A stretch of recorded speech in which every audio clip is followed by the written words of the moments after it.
Joining us for World Brief and some review of the headlines today's newspaper around the world is Adefemi Akinsoya.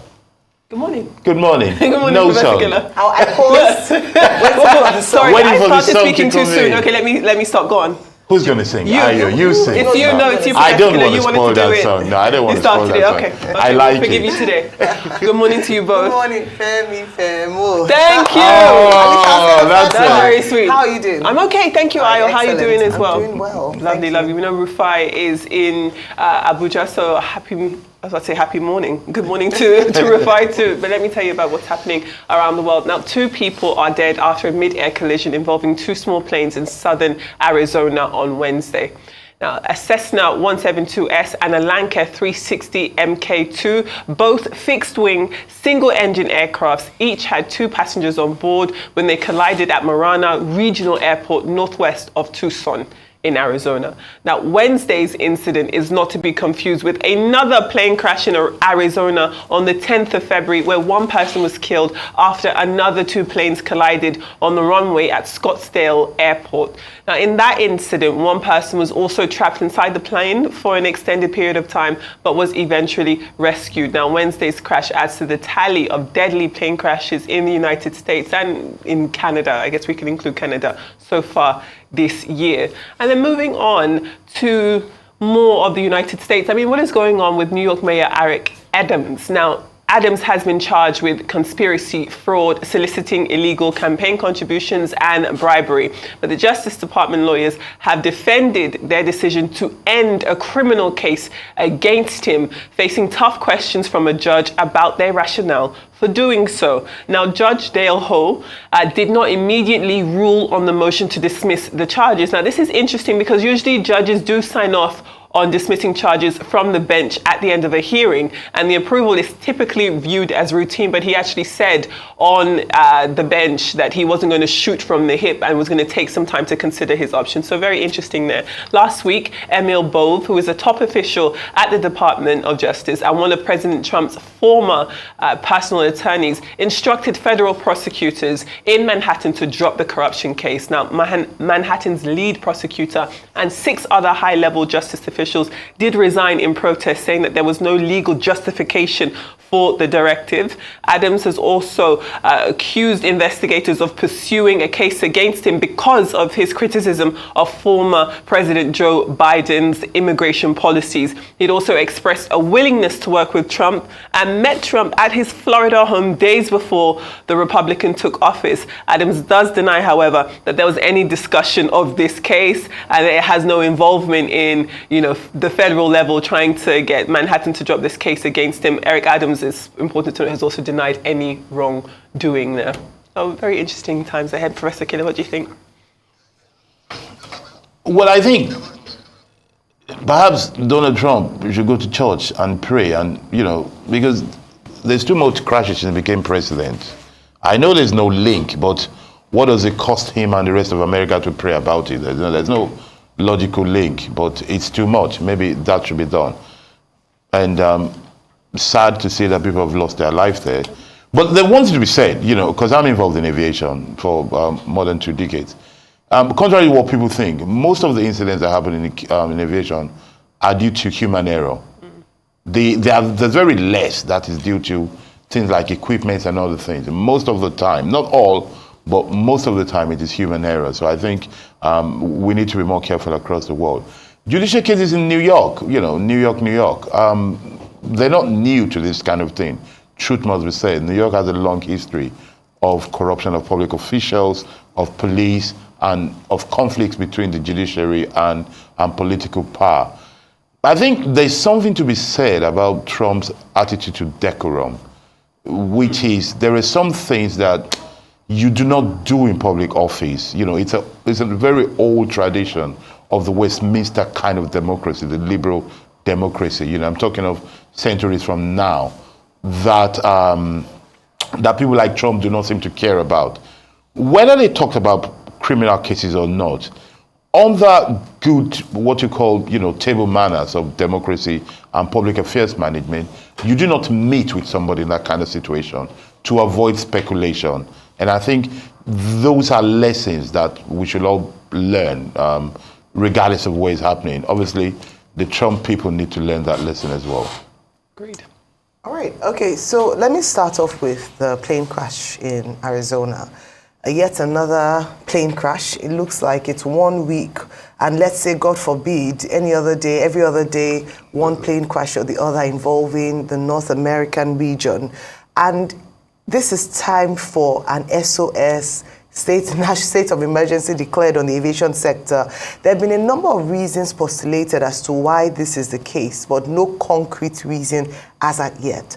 Also, it's interesting to note that the different individual plane crashes have different undertones, but this is quite similar to the American Airlines one, only because of this was a mid-air crash. Now, according to Chris Dunn, a former pilot and instructor, he said that a number of airports, especially smaller airports in the United States, do not have a control tower. So they depend on communication. So the pilots depend on communication with each other. Now, what could have happened might have been that the pilots were not on the same frequency and were not able to communicate as to how high or low or at the speed that they were flying. Nevertheless, this is America, and I keep saying this is the United States of America. When we talk about sophistication and extra steps to maintain safety when it comes to aviation, that's where you look up to as the bastion of safety. Right. So it's interesting to see how this has happened. Of course, we also note that some of the leaders have started to politicize it. Some say it's as a result of certain policies, firing of workers in the aviation space. Some say it's because of the DEI, or Trump in this instance, that's why it was an all-female. I don't think this is the time to politicize matters. Lives have been lost, and people are now afraid to fly in the United States of America. They need a quick response and answer, and investigations have to almost be hurried so that we can understand what is the real issue. There are hundreds of flights that happen daily in the United States of America, perhaps one of the busiest airspaces in the world. So it's very worrying to see this happen consistently. With regards to Eric Adams, the only thing I'd say is that he's denied any wrongdoing and said it is almost ridiculous to assume that he's come to a deal with the president if they dropped his charges. But also worthy of notice, a number of his deputies have resigned, yes, including the state attorney general, who said that she would not preside over or drop the case as a result of some deal that's happened. So it's a bit suspicious, to see that, he's saying his hands are clean, but people around him are dropping off like flies, resigning as a result of their conscience and and their personal morals. Rufai, what do you think? Femi Femo. Hey, good morning. Morning. So, Femi, couple of things. Number one, in most of the crashes we have reported, we don't have empirical proof of the cause because we have not gotten the full investigation from the flight data recorder and all of them. Anything we do here is speculation. The first speculation will be the weather. America has been going through a crazy weather. I was in America in January, the polar vortex. As in the case of what happened in Canada, you saw that when the plane did land, the track was already very snowy. And you know how it's so easy for something to skid off in the snow condition. Secondly, there's been speculations of the fact that there's been a lot of congestion in American airports, like the Reagan Airport in Virginia. And we all know that case had been on for a while, and reportage, and also the talk about changing people in position as regards, air traffic controllers and all of that. That could be a plausible speculation in the second case. In other cases, it might be a pure accident, like the ambulance that was carrying somebody, the air ambulance that was carrying a particular patient. In this mid-air collision, can be miscommunication or anything. But I will say, we don't have empirical data and proof because Accidents Investigation Bureau has not come out with the data. As regards Trump and Eric Adams, this is what is happening. Eric Adams actually have allegations against him that he collected money from the Turkish to be able to fund his mayoral campaign. I saw an interview on MSNBC with the governor of New York, Hochul, where she was saying that actually there are some laws that gives her the opportunity to be able to sack Eric Adams. Trump has latched in on this because New York has a lot of illegal migrants. Eric Adams and New York laws were blocking Trump from getting access to the illegal migrants. So Eric Adams has his own case to answer. Eric Adams wants a soft landing. He does a deal with Trump because once Trump asked them to dismiss his case, he too opened the door for ICE officials to come into New York big time and to be able to come and take illegal migrants. So that's the first phase of the deal. But on the other part, Trump does not want Eric Adams to be left off the hook completely. He could have done that. He forgave Blagojevich. He pardoned Blagojevich. He's called for the dismissal. But also the dismissal has been met with very strong opposition by even Republican-leaning judges. I read the exit notes of one of the judges in New York, District Judge Sasson, where she talked about how this Trump administration was denigrating, the rule of law in America, destroying the rule of law as it were.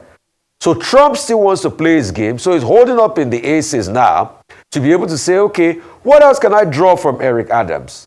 He's drawn ICE. ICE all of a sudden has more access to be able to deport illegal immigrants because Eric Adams has opened the floodgate. In fact, Eric Adams did meet with the head of ICE after Trump looked as though he was going to give him a soft landing. These are part of his games. He's still holding Eric Adams in the hook, and this might go on for a while. Right. Because the prosecutors do have copious evidence that he had, some dealings with Turkey and they gave him some funds. No, already, exactly the Democratic Party is already split. Rufai. I know They we're are going to move they are over trying to to bring the in Cuomo. newspapers, but you're absolutely right. This all hinges on this relationship Eric Adams had with Turkey. There was accusations that they had paid him money which he used to finance his mayoral campaign in exchange for an expedited process for them to build a Turkish embassy in New York. And as you rightfully said, New York City is often referred to as a sanctuary city, a sanctuary place for illegal migrants. And unfortunately, under Eric Adams' leadership, that seems to be changing. So thank you very much. We're going to come back to Rufai for your comments on the newspaper review because there's some other Trump stories I'd like to hear your thoughts on. But as ever, let's start in Nigeria with the front page of This Day. And This Day leads with the federal government targeting 10 million new jobs. That's following Nigeria's designation as Africa's digital trade champion. Now, this could help to create, as I said, 10 million new jobs across the continent by the end of 2025. Vice President Kashim Shettima reaffirmed Nigeria's commitment to leading Africa's digital trade agenda under the African Continental Free Trade Area. Moving on to the New Telegraph, the Daily. Okay, we need to take a very short break, but we'll be right back with you.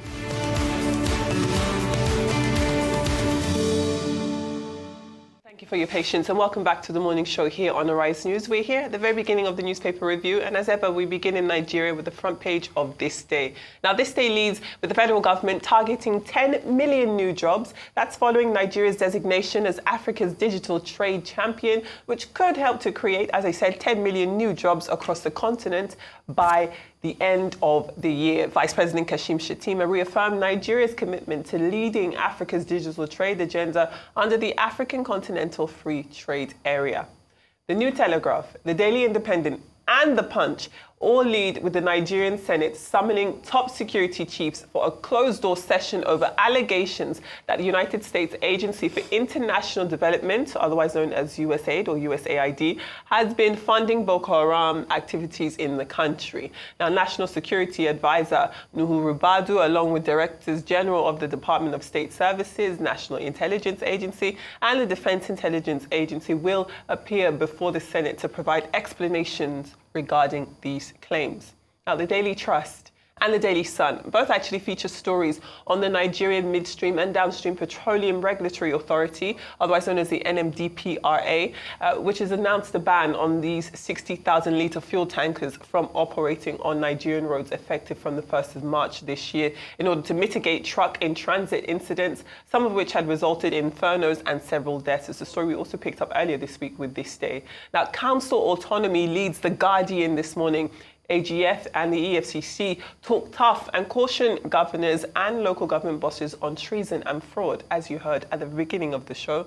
And to the United Kingdom now, where the Financial Times and the Guardian and a host of British papers today stay with the latest when it comes to Trump and his issues with Eastern European politics. He did, of course, call Volodymyr Zelensky a dictator. Zelensky says that he is taking this rhetoric from Russia, which has wrongfully called him a dictator. earlier on Wednesday, Donald Trump did also talk about how Volodymyr Zelensky is, a subpar comedian, and now here he is still at the helm of Ukraine, and he should give his people the elections that they've been calling for and let people go about their business. And it's funny, the irony isn't lost on many people, because you can imagine that there are many people in Israel who'd say the same about Benjamin Netanyahu. Give us elections, we don't want your leadership at this time. But somehow you won't see Donald Trump making those types of comments when it comes to Volodymyr Zelensky, or when it comes to Israel or Benjamin Netanyahu himself.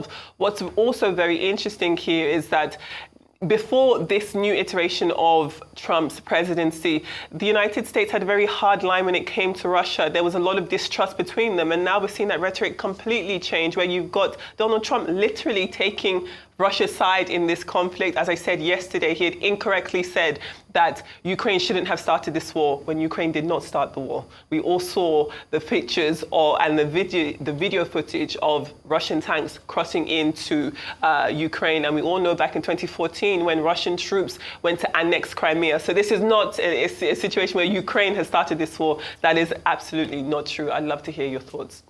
Go ahead, Rufai. I know I stopped you earlier. Go ahead. Okay.